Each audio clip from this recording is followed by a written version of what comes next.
আসসালামু আলাইকুম। আশা করি বন্ধুরা আপনারা ভালো আছেন, সুস্থ আছেন এবং নিরাপদে আছেন। আপনাদের সুস্থতা এবং কল্যাণ কামনা করে এই পর্বের আলোচনা শুরু করছি। আজকের আলোচ্য বিষয় শওকত ওসমান। বন্ধুরা, শওকত ওসমান অংশ থেকে অসংখ্য প্রশ্ন আসে এবং এই অসংখ্য প্রশ্নই অসংখ্য অসংখ্য বার পরীক্ষায় এসেছে এবং ইনশাল্লাহ আসবে। বন্ধুরা, সেই প্রশ্নগুলো নিয়ে আমাদের আজকের আলোচনা। প্রথম প্রশ্ন, মুক্তিযুদ্ধ ভিত্তিক উপন্যাস কোনটি? বন্ধুরা, এর উত্তর হচ্ছে জলাঙ্গি। মুক্তিযুদ্ধ ভিত্তিক উপন্যাস কোনটি? বন্ধুরা, এর উত্তর হচ্ছে জলাঙ্গি। পরবর্তী প্রশ্ন, নিচের কোনটি মুক্তিযুদ্ধ ভিত্তিক উপন্যাস? বন্ধুরা, এর উত্তর হচ্ছে জাহান্নাম হইতে বিদায়। নিচের কোনটি মুক্তিযুদ্ধ ভিত্তিক উপন্যাস? বন্ধুরা, এর উত্তর হচ্ছে জাহান্নাম হইতে বিদায়। বন্ধুরা, পরবর্তী প্রশ্ন, কোনটি মুক্তিযুদ্ধ ভিত্তিক উপন্যাস? বন্ধুরা, এর উত্তর হচ্ছে দুই সৈনিক। কোনটি মুক্তিযুদ্ধ ভিত্তিক উপন্যাস? বন্ধুরা, এর উত্তর হচ্ছে দুই সৈনিক। বন্ধুরা, আমরা পরবর্তী প্রশ্নে চলে যাই। কোনটি মুক্তিযুদ্ধ ভিত্তিক উপন্যাস? বন্ধুরা, এর উত্তর হচ্ছে নেকড়ে অরণ্য। কোনটি মুক্তিযুদ্ধ ভিত্তিক উপন্যাস? নেকড়ে অরণ্য। বন্ধুরা, আমরা পরবর্তী প্রশ্নে চলে যাই। নিচের কোনটি শওকত ওসমান রচিত উপন্যাস? বন্ধুরা, এর উত্তর হচ্ছে বনি আদম। নিচের কোনটি শওকত ওসমান রচিত উপন্যাস? বন্ধুরা, এর উত্তর হচ্ছে বনি আদম। আমরা পরবর্তী প্রশ্নে চলে যাই। বন্ধুরা, নিচের কোনটি শওকত ওসমান রচিত উপন্যাস? বন্ধুরা, এর উত্তর হচ্ছে চৌরসন্ধি। শওকত ওসমান রচিত উপন্যাস চৌরসন্ধি। বন্ধুরা, আমরা পরবর্তী প্রশ্নে চলে যাই। নিচের কোনটি শওকত ওসমান রচিত উপন্যাস? বন্ধুরা, এর উত্তর হচ্ছে জননী। নিচের কোনটি শওকত ওসমান রচিত উপন্যাস? এর উত্তর হচ্ছে জননী। বন্ধুরা, আমরা পরবর্তী প্রশ্নে চলে যাই। নিচের কোনটি শওকত ওসমান রচিত উপন্যাস? বন্ধুরা, এর উত্তর হচ্ছে পতঙ্গ পিঞ্জর শওকত ওসমান রচিত একটি বিখ্যাত উপন্যাস। বন্ধুরা, আমরা পরবর্তী প্রশ্নে চলে যাই। নিচের কোনটি শওকত ওসমান রচিত উপন্যাস? বন্ধুরা, এর উত্তর হচ্ছে কৃতদাসের হাসি। বন্ধুরা, আমরা পরবর্তী প্রশ্নে চলে যাই। নিচের কোনটি শওকত ওসমান রচিত উপন্যাস? বন্ধুরা, এর উত্তর হচ্ছে রাজসাক্ষী। নিচের কোনটি শওকত ওসমান রচিত উপন্যাস? বন্ধুরা, এর উত্তর হচ্ছে রাজসাক্ষী। বন্ধুরা, আমরা পরবর্তী প্রশ্নে চলে যাই। নিচের কোনটি শওকত ওসমান রচিত উপন্যাস? বন্ধুরা, এর উত্তর হচ্ছে রাজা উপাখ্যান শওকত ওসমান রচিত একটি বিখ্যাত উপন্যাস। বন্ধুরা, আমরা পরবর্তী প্রশ্নে চলে যাই। কোনটি মুক্তিযুদ্ধ ভিত্তিক উপন্যাস? বন্ধুরা, এর উত্তর হচ্ছে জলাঙ্গি। বন্ধুরা, শওকত ওসমান যে কয়েকটি উপন্যাস লিখেছেন তার প্রত্যেকটি উপন্যাস জনপ্রিয় এবং বিখ্যাত। তার উপন্যাসের মধ্যে মুক্তিযুদ্ধ ভিত্তিক উপন্যাস রয়েছে, তার গল্প রয়েছে, তার ছোট গল্প রয়েছে, তার শিশুতোষ গল্প রয়েছে বা গ্রন্থ রয়েছে, তার প্রবন্ধ গ্রন্থ রয়েছে এবং প্রত্যেকটি গ্রন্থই জনপ্রিয়, সমাদৃত, বিখ্যাত এবং আপনাদের পরীক্ষার জন্য অত্যন্ত অত্যন্ত গুরুত্বপূর্ণ। বন্ধুরা, প্রশ্নগুলো শুনেই আপনারা বুঝতে পারছেন, আপনারা অনুধাবন করতে পারছেন যে শওকত ওসমান যে উপন্যাসগুলো লিখেছেন তার প্রত্যেকটি সাহিত্যকর্ম পরীক্ষায় প্রশ্ন হিসেবে এসেছে এবং অসংখ্য অসংখ্য বার পরীক্ষায় প্রশ্ন হিসেবে এসেছে। কাজেই শওকত ওসমান আপনাদের পরীক্ষার জন্য অত্যন্ত অত্যন্ত গুরুত্বপূর্ণ। বন্ধুরা, এর অর্থ এমন নয় যে অন্য সাহিত্যিকগণ গুরুত্বপূর্ণ নয়। বন্ধুরা, প্রত্যেক সাহিত্যিক এবং প্রত্যেক সাহিত্যিকের প্রত্যেকটি সাহিত্যকর্ম সম্বন্ধে জানতে হবে।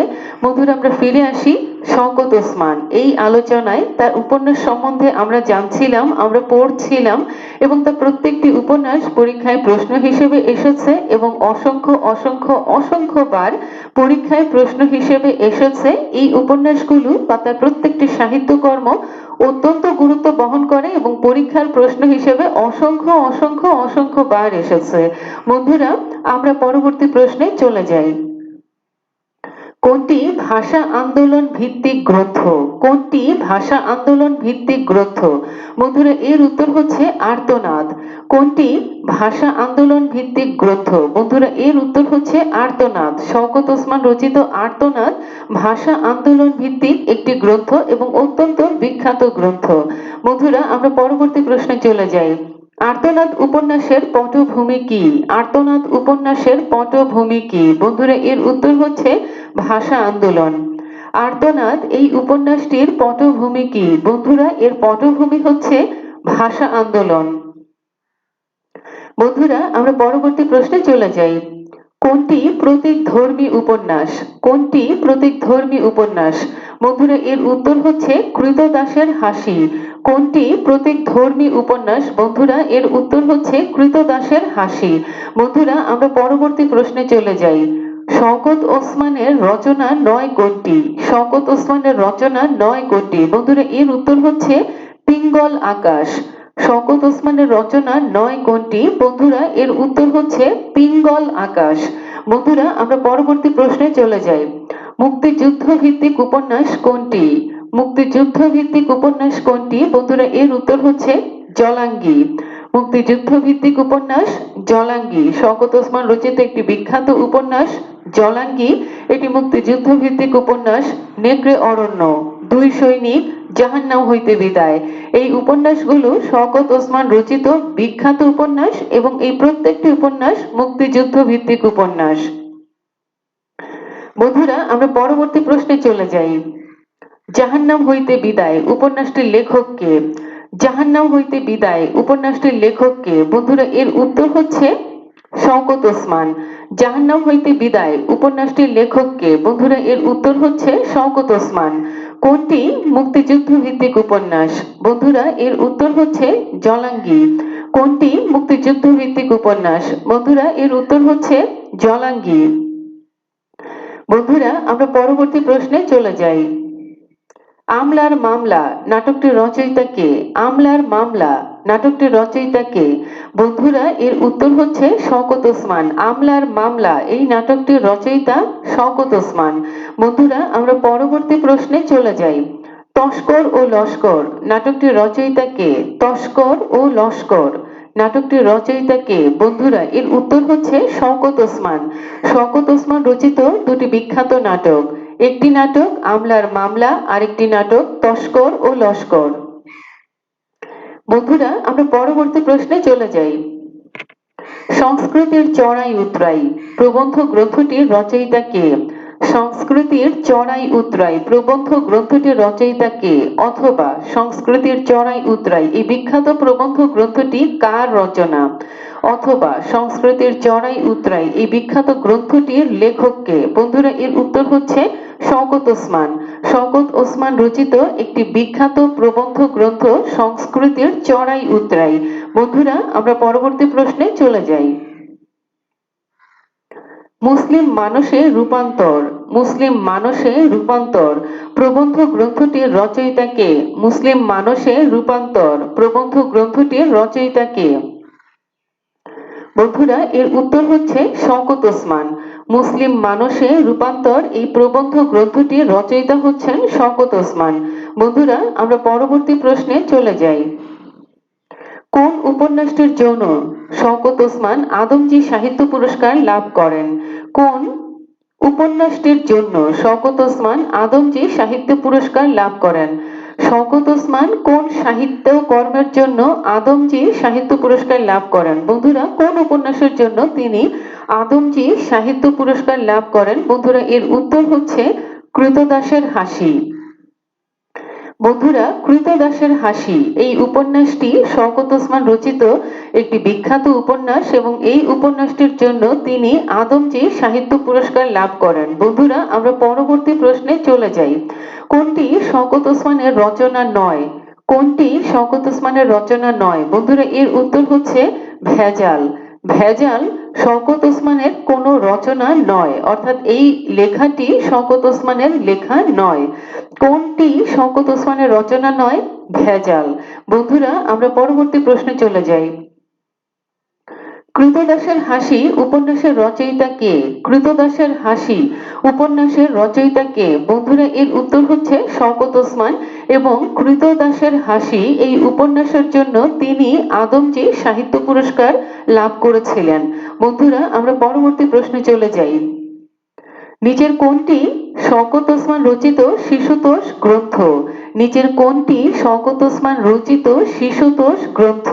বন্ধুরা, এর উত্তর হচ্ছে পিজরাপোল। পিজরাপোল শওকত ওসমান রচিত একটি বিখ্যাত শিশুতোষ গ্রন্থ। বন্ধুরা, আমরা পরবর্তী প্রশ্নে চলে যাই। শওকত ওসমান রচিত মুক্তিযুদ্ধ ভিত্তিক গল্প কোনটি?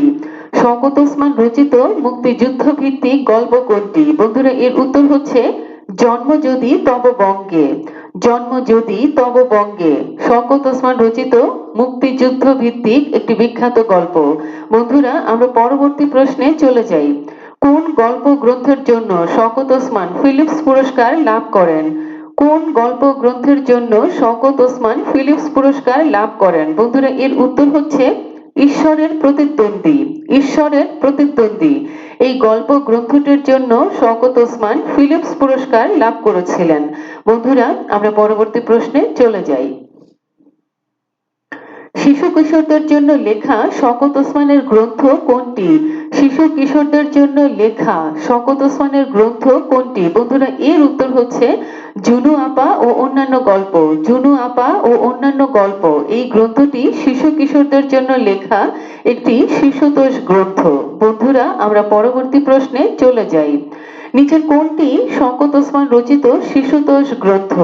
নিচের কোনটি শওকত ওসমান রচিত শিশুতোষ গ্রন্থ? বন্ধুরা, এর উত্তর হচ্ছে ওডেন সাহেবের বাংলো। ওডেন সাহেবের বাংলো। বন্ধুরা, আমরা পরবর্তী প্রশ্নে চলে যাই। নিচের কোনটি শিশুতোষ গ্রন্থ? নিচের কোনটি শিশুতোষ গ্রন্থ? বন্ধুরা, এর উত্তর হচ্ছে খুদে সোশ্যালিস্ট। নিচের কোনটি শিশুতোষ গ্রন্থ? বন্ধুরা, এর উত্তর হচ্ছে খুদে সোশ্যালিস্ট। বন্ধুরা, আমরা পরবর্তী প্রশ্নে চলে যাই। শিশু কিশোরদের জন্য লেখা শওকত ওসমান রচিত গ্রন্থ কোনটি? শিশু কিশোরদের জন্য লেখা শওকত ওসমান রচিত গ্রন্থ কোনটি? বন্ধুরা, এর উত্তর হচ্ছে পঞ্চসঙ্গী। পঞ্চসঙ্গী শিশু কিশোরদের জন্য লেখা শওকত ওসমান রচিত গ্রন্থটি হচ্ছে পঞ্চসঙ্গী। বন্ধুরা, আমরা পরবর্তী প্রশ্নে চলে যাই। মুক্তিযুদ্ধের ভিত্তিতে রচিত শওকত ওসমানের উপন্যাস কোনটি? মুক্তিযুদ্ধের ভিত্তিতে রচিত শওকত ওসমানের উপন্যাস কোনটি? বন্ধুরা, এর উত্তর হচ্ছে জলাঙ্গি। বন্ধুরা, এর উত্তর হচ্ছে জলাঙ্গি। মুক্তিযুদ্ধের ভিত্তিতে রচিত শওকত ওসমানের উপন্যাস কোনটি? বন্ধুরা, এর উত্তর হচ্ছে জলাঙ্গি। বন্ধুরা, আমরা পরবর্তী প্রশ্নে চলে যাই। কোনটি মুক্তিযুদ্ধের উপন্যাস? বন্ধুরা, এর উত্তর হচ্ছে দুই সৈনিক। কোনটি মুক্তিযুদ্ধের উপন্যাস? বন্ধুরা, এর উত্তর হচ্ছে দুই সৈনিক। বন্ধুরা, আমরা পরবর্তী প্রশ্নে চলে যাই। জাহান্নাম হইতে বিদায় উপন্যাসটির লেখক কে? জাহান্নাম হইতে বিদায় উপন্যাসটির লেখক কে? বন্ধুরা, এর উত্তর হচ্ছে শওকত ওসমান। বন্ধুরা, আমরা পূর্বেই জেনেছি যে শওকত ওসমান যে উপন্যাস গ্রন্থগুলো রচনা করেছেন, শিশুতোষ গ্রন্থ রচনা করেছেন, গল্প রচনা করেছেন, নাটক রচনা করেছেন, তার সবকটি সাহিত্যকর্ম সমভাবে বিখ্যাত, সমাদৃত এবং জনপ্রিয় এবং তার প্রত্যেকটি সাহিত্যকর্ম পরীক্ষায় প্রশ্ন হিসেবে এসেছে এবং অসংখ্য অসংখ্য অসংখ্য বার এসেছে। তো বন্ধুরা, আমরা আবারও ফিরে আসছি আমাদের আলোচনায়। আমরা পড়ছিলাম, আমরা জেনে নিচ্ছিলাম যে শওকত ওসমান রচিত মুক্তিযুদ্ধ ভিত্তিক উপন্যাস কোনটি। মূলত তিনি 4টি উপন্যাস লিখেছিলেন, যে 4টি উপন্যাস মুক্তিযুদ্ধ ভিত্তিক উপন্যাস: জলাঙ্গি, দুই সৈনিক, নেকড়ে অরণ্য, জাহান্নাম হইতে বিদায়। বন্ধুরা, আমরা পরবর্তী প্রশ্নে চলে যাই। আমলার মামলা নাটকটি কে লিখেছেন? আমলার মামলা নাটকটি কে লিখেছেন? বন্ধুরা এর উত্তর হচ্ছে শওকত ওসমান। আমলার মামলা এই নাটকটি কে লিখেছেন? শওকত ওসমান। বন্ধুরা আমরা পরবর্তী প্রশ্নে চলে যাই। কৃতদাসের হাসি শওকত ওসমান রচিত কোন ধরনের গ্রন্থ? কৃতদাসের হাসি শওকত ওসমান রচিত কোন ধরনের গ্রন্থ? বন্ধুরা এর উত্তর হচ্ছে উপন্যাস। কৃতদাসের হাসি শওকত ওসমান রচিত একটি উপন্যাস এবং এই উপন্যাসটির জন্য তিনি পুরস্কার লাভ করেছিলেন, আদমজী সাহিত্য পুরস্কার লাভ করেছিলেন। বন্ধুরা আমরা পরবর্তী প্রশ্নে চলে যাই। শওকত ওসমানের রচনা কোনটি? শওকত ওসমানের রচনা কোনটি? বন্ধুরা এর উত্তর হচ্ছে জননী। শওকত ওসমানের রচনা কোনটি? বন্ধুরা এর উত্তর হচ্ছে জননী। বন্ধুরা আমরা পরবর্তী প্রশ্নে চলে যাই। শওকত ওসমান কোন উপন্যাসের জন্য আদমজী সাহিত্য পুরস্কার লাভ করেন? শওকত ওসমান কোন উপন্যাসের জন্য আদমজী সাহিত্য পুরস্কার লাভ করেন? বন্ধুরা এর উত্তর হচ্ছে কৃতদাসের হাসি। কৃতদাসের হাসি। বন্ধুরা আমরা পরবর্তী প্রশ্নে চলে যাই। শওকত ওসমানের জীবনকাল কোনটি? শওকত ওসমানের জীবনকাল কোনটি? বন্ধুরা এর উত্তর হচ্ছে 1917 সাল থেকে 1998 সাল। 1917 সাল থেকে 1998 সাল। বন্ধুরা তিনি জন্মগ্রহণ করেন পশ্চিমবঙ্গের হুগলি জেলাতে। 1917 সালের 2 জানুয়ারি তিনি জন্মগ্রহণ করেন এবং তিনি মৃত্যুবরণ করেন 1998 সালের 14 মে। 1998 সালের 14 মে তিনি মৃত্যুবরণ করেন। বন্ধুরা তার জীবনকালটি আমরা আরো একবার জেনে নিচ্ছি। 1917 সাল থেকে 1998 সাল। 1917 সাল থেকে 1998 সাল তিনি পশ্চিমবঙ্গের হুগলি জেলায় জন্মগ্রহণ করেন। তিনি জন্মগ্রহণ করেন 1917 সালের 2 জানুয়ারি। তিনি মৃত্যুবরণ করেন 1998 সালের 14 মে। উনি 1917 সালের 2 জানুয়ারি জন্মগ্রহণ করেন এবং তিনি 1998 সালের 14 মে মৃত্যুবরণ করেন। বন্ধুরা শওকত ওসমান তার সাহিত্যিক নাম, তার প্রকৃত নাম শেখ আজিজুর রহমান। শওকত ওসমান তার সাহিত্যিক নাম, তার প্রকৃত নাম শেখ আজিজুর রহমান। বন্ধুরা আমরা পরবর্তী প্রশ্নে চলে যাই। সাহিত্যকর্ম। শওকত ওসমানের যে সাহিত্য কর্মগুলো, সেই সাহিত্য কর্মগুলো বন্ধুরা আমাদের জানা হলো, আমাদের পড়া হলো। তার সাহিত্য কর্মগুলো আমরা আরো একবার স্মরণ করে নিচ্ছি। তার বিখ্যাত সাহিত্য কর্মগুলো যা যা আমাদের পরীক্ষায় প্রশ্ন হিসেবে এসেছে এবং ইনশাআল্লাহ আসবে, এই বিষয়গুলো আমরা আরো একবার স্মরণ করে নিচ্ছি। বন্ধুরা উপন্যাস বনি আদম, চৌরসন্ধি, জননী, কৃতদাসের হাসি, রাজা উপাখ্যান, রাজসাক্ষী, পতঙ্গ পিঞ্জর। বন্ধুরা আরো একবার স্মরণ করছি। বনি আদম, চৌরসন্ধি, জননী, কৃতদাসের হাসি, রাজা উপাখ্যান, রাজসাক্ষী, পতঙ্গ পিঞ্জর। বন্ধুরা তার বিখ্যাত মুক্তিযুদ্ধ ভিত্তিক উপন্যাস জলাঙ্গি, 2 সৈনিক, জাহান্নাম হইতে বিদায়, নেকড়ে অরণ্য। জলাঙ্গি, 2 সৈনিক, জাহান্নাম হইতে বিদায়, নেকড়ে অরণ্য। বন্ধুরা মুক্তিযুদ্ধ ভিত্তিক উপন্যাসগুলো বিশেষভাবে মনে রাখতে হবে, কারণ সর্বাধিক সংখ্যক বার প্রশ্ন হিসেবে মুক্তিযুদ্ধ ভিত্তিক উপন্যাসগুলো এসেছে। জলাঙ্গি, নেকড়ে অরণ্য, 2 সৈনিক, জাহান্নাম হইতে বিদায়। বন্ধুরা কৃতদাসের হাসি এই উপন্যাসটি অসংখ্য বার পরীক্ষায় প্রশ্ন হিসেবে এসেছে। সর্বাধিক সংখ্যক বার এই প্রশ্নটি পরীক্ষায় প্রশ্ন হিসেবে এসেছে এবং এই উপন্যাসটির জন্য তিনি আদমজী সাহিত্য পুরস্কার লাভ করেন। কৃতদাসের হাসি। বন্ধুরা এইটিকে কেন্দ্র করে একটি প্রশ্ন আসে যে কোন উপন্যাসটি প্রতীক আশ্রয়ী উপন্যাস? বন্ধুরা এর উত্তর হচ্ছে কৃতদাসের হাসি। কৃতদাসের হাসি একটি প্রতীক আশ্রয়ী উপন্যাস। আপনাদের নিশ্চয়ই জানা আছে, পড়া আছে এই উপন্যাসটি। বাগদাদের বাদশাহ বা খলিফা হারুনুর রশিদ, তাকে কেন্দ্র করে এই উপন্যাসটি, যে তিনি বিশাল সাম্রাজ্যের, মুসলিম সাম্রাজ্যের খলিফা ছিলেন এবং তিনি একদিন এক কৃতদাসকে হাসতে শোনেন। এত মন ভোলানো, প্রাণ খোলা হাসি, যে হাসি তাকে মুগ্ধ করেছিল এবং পরবর্তীতে তিনি কি করেছিলেন, সেই কৃতদাসকে তার মহলে নিয়ে এসেছিলেন। তিনি চেয়েছিলেন যে তার হাসিতে তার প্রাণ জুড়াবে, তার মন জুড়াবে, কিন্তু মহলে আনার পর কৃতদাস সেইভাবে আর হাসতে পারে নাই। এই জন্য এই উপন্যাসটি একটি প্রতীক আশ্রয়ী উপন্যাস এবং প্রতীকের মাধ্যমে শওকত ওসমান একটি ভিন্ন কথা বলতে চেয়েছিলেন। বন্ধুরা, এই উপন্যাসের কেন্দ্রীয় চরিত্রগুলো আপনাদের মনেই আছে, আপনাদের জানা আছে।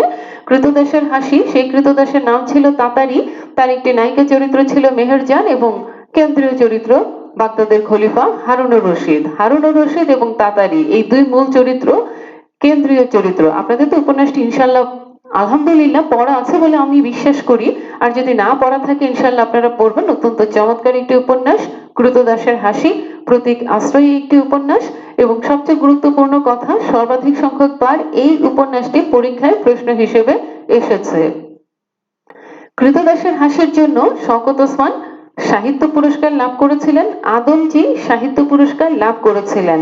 বন্ধুরা, শওকত ওসমান বাংলাদেশের যতগুলো সাহিত্য পুরস্কার তার অধিকাংশই পেয়েছেন, এই বিষয়টি তো আপনাদের জানাই আছে। তবে প্রশ্ন হিসেবে ওই প্রশ্নটি আসে, আদমজী সাহিত্য পুরস্কার তিনি কোন উপন্যাসের জন্য পেয়েছিলেন? সেই উপন্যাসটির নাম হচ্ছে কৃতদাসের হাসি। বন্ধুরা, আমরা পরবর্তী অংশে চলে যাই। নাটক আমলার মামলা তার অত্যন্ত বিখ্যাত নাটক, আরেকটি বিখ্যাত নাটক তস্কর ও লস্কর। আমলার মামলা তার অত্যন্ত বিখ্যাত একটি নাটক, আরেকটি বিখ্যাত নাটক তস্কর ও লস্কর। বন্ধুরা, তার বিখ্যাত গল্পগুলো আমরা জেনে নিচ্ছি। পিঁজরাপোল ঈশ্বরের প্রতিদ্বন্দ্বী। পিঁজরাপোল এটি একটি গল্পগ্রন্থ, শিশুতোষ গল্পগ্রন্থ, ঈশ্বরের প্রতিদ্বন্দ্বী এটি আরেকটি গল্পগ্রন্থ, এবং এই গল্পগ্রন্থটির জন্য তিনি ফিলিপস পুরস্কার লাভ করেছিলেন। বন্ধুরা, তার মুক্তিযুদ্ধ ভিত্তিক গল্প জন্ম যদি তব বঙ্গে। জন্ম যদি তব বঙ্গে। বন্ধুরা, তার অন্যান্য শিশুতোষ গল্পগুলো আমরা একটু জেনে নিচ্ছি। বন্ধুরা, শিশুতোষ গল্প যেগুলো আছে সেগুলো হলো জুনু আপা ও অন্যান্য গল্প। জুনু আপা ও অন্যান্য গল্প, ওটেন সাহেবের বাংলো, খুদে সোশ্যালিস্ট, পিঁজরাপোল, পঞ্চসঙ্গী, এই গ্রন্থগুলো তার শিশুতোষ গল্প। ঈশ্বরের প্রতিদ্বন্দ্বী এটি কিন্তু তার শিশুতোষ গল্প নয়, এটি তার গল্প গ্রন্থ, এবং এই গল্প গ্রন্থের জন্য তিনি ফিলিপস পুরস্কার লাভ করেছিলেন। আর মুক্তিযুদ্ধ ভিত্তিক গল্প কোনটি? জন্ম যদি তব বঙ্গে। আর শিশুতোষ গল্পগুলো কি কি? শিশুতোষ গল্পগুলোর মধ্যে পিঁজরাপোল অত্যন্ত জনপ্রিয় একটি গল্প এবং এটি অত্যন্ত বিখ্যাত। পঞ্চসঙ্গী, পিঁজরাপোল, ওটেন সাহেবের বাংলো, খুদে সোশ্যালিস্ট, জুনু আপা ও অন্যান্য গল্প। বন্ধুরা, তার বিখ্যাত প্রবন্ধ গ্রন্থ সংস্কৃতির চড়াই উতরাই। সংস্কৃতির চড়াই উতরাই। বন্ধুরা, তার আরেকটি বিখ্যাত প্রবন্ধ গ্রন্থ মুসলিম মানুষে রূপান্তর। বন্ধুরা, শওকত ওসমান যে সাহিত্য কর্মগুলো রচনা করেছেন আমাদের পরীক্ষায় প্রশ্ন হিসেবে আসে, তার সবগুলো তথ্য আমাদের জানা হলো, পড়া হলো। আলহামদুলিল্লাহ, আমি বিশ্বাস করি যে ব্যক্তিগতভাবে আপনাদের সব তথ্যই জানা আছে, পড়া আছে। এই আলোচনা আপনাদের প্রস্তুতিকে আরো বেগবান করবে, আরো বেশি সহায়তা করবে, আরো বেশি শানিত করে তুলবে, আরো বেশি তীক্ষ্ণ এবং ক্ষুরধার করে তুলবে। একটু অনুশীলন, একটু চর্চা যে কোনো কাজকেই আরো বেশি নিখুঁত করে তোলে। তো বন্ধুরা, সেই আলোকেই আমাদের এই প্রয়াস বা আমাদের এই প্রচেষ্টা। বন্ধুরা, এই পর্ব থেকে আমাদের বিদায় নেবার সময় হয়ে গেল, কারণ এই পর্বের আলোচনা আমাদের শেষ হয়ে গেছে। ইনশাআল্লাহ এই আলোচনা আপনাদের প্রস্তুতিতে সহায়ক ভূমিকা পালন করবে, এবং ইনশাআল্লাহ আপনারা এই চ্যানেলটিকে সাবস্ক্রাইব করে দিবেন এবং বেল আইকনটিকে প্রেস করে দিবেন, যাতে করে নতুন কোনো সাহিত্যিককে নিয়ে নতুন কোনো আলোচনা অতি দ্রুত আপনাদের কাছে পৌঁছে যায় এবং কাল বিলম্ব না করে আপনারা আপনাদের প্রস্তুতি গ্রহণ শুরু করতে পারেন। বন্ধুরা, বরাবর একটি কথা বলে থাকি, এগুলো পুরনো কথা, সব কথাই আপনাদের জানা আছে। পুরনো কথাই তো আবার নতুন হয়, তো সেরকম একটি পুরনো কথা আবারও নতুন করে বলছি। কথাটি হলো বন্ধুরা, চাকরির বিজ্ঞপ্তি হর হামেশা প্রকাশিত হয়, প্রকাশিত হবে, এটি একটি স্বাভাবিক প্রক্রিয়া, এটিও একটি চলমান প্রক্রিয়া। এই চলমান প্রক্রিয়ার সঙ্গে আপনাদেরকে বারংবার যে অনুরোধটি করে থাকি, আপনারা ধৈর্য ধরে সময় নিয়ে খুব ভালো একটি প্রস্তুতি গ্রহণ করেন। চাকরির বিজ্ঞপ্তি প্রকাশিত হলেই তাড়াহুড়ো করে প্রস্তুতি গ্রহণ করে পরীক্ষায় অংশগ্রহণ করে সবসময় যে সুফল পাওয়া যায় তা কিন্তু নয় বন্ধুরা। কিন্তু একটি ভালো প্রস্তুতি যদি আপনার থাকে, আপনি যদি জীবনে একটি পরীক্ষায় অংশগ্রহণ করেন তাহলেও দেখবেন যে আপনার চাকরি হয়ে গেছে। আবার যদি ভালো প্রস্তুতি না থাকে, ভালো প্রস্তুতির অভাবে অসংখ্য পরীক্ষায় অংশগ্রহণ করলেও কখনো চাকরি হয় না। দুই রকম ঘটনার মুখোমুখি মানুষ হয়ে থাকে, এটি বাস্তবতা, এটি নির্মম বাস্তবতা। এই জন্য বন্ধুরা, অনুগ্রহপূর্বক সময় নিয়ে ধৈর্য ধরে একটি একটি করে তথ্য গুছিয়ে আয়ত্ত করেন, ভালো করে আয়ত্ত করেন। যত ভালো আপনার প্রস্তুতি হবে তত সহজ হয়ে যাবে আপনার জন্য চাকরি পাওয়াটা বা চাকরির পরীক্ষায় সফলতা অর্জন করাটা। কাজে এই বিষয়টি খুবই গুরুত্বপূর্ণ। আমি বিশ্বাস করি এই বিষয়টি সর্বাধিক গুরুত্বপূর্ণ। ভালো প্রস্তুতি যে কোনো মানুষকে সফলতার দ্বার প্রান্তে পৌঁছে দেয়। তো বন্ধুরা, আপনারা আপনাদের স্বপ্ন পূরণের জন্য পরিশ্রম করছেন, চেষ্টা করছেন, আর সেই চেষ্টায় যদি ত্রুটি থাকে তাহলে কি সফলতা অর্জন করা সম্ভব হবে? সম্ভব হবে না বন্ধুরা। এই জন্য আমাদের অনুরোধ থাকবে যে আপনারা সময় নিয়ে ধৈর্য ধরে একটা একটা করে তথ্য আয়ত্ত করেন, খুব ভালো করে আয়ত্ত করেন। তখন আপনি যখন পরীক্ষায় বসবেন দেখবেন এমন কোনো তথ্য নাই যে আপনার জানা নেই। পরীক্ষায় এমন কোনো প্রশ্ন আসে না বা আসছে না যে প্রশ্নটির উত্তর আপনি পারেন না, আপনার জানা নেই। তো তেমন একটি প্রস্তুতি গ্রহণ করাটা ইনশাআল্লাহ অনেক বেশি সুফল বয়ে আনবে। তো বন্ধুরা, বিদায় নেবার পূর্বে আবারও আপনাদের সুস্থতা কামনা করছি, নিরাপত্তা কামনা করছি, কল্যাণ কামনা করছি এবং সর্বোপরি আপনাদের সফলতার জন্য দোয়া করে এই পর্ব থেকে বিদায় নিচ্ছি। আসসালামু আলাইকুম। আল্লাহ হাফিজ।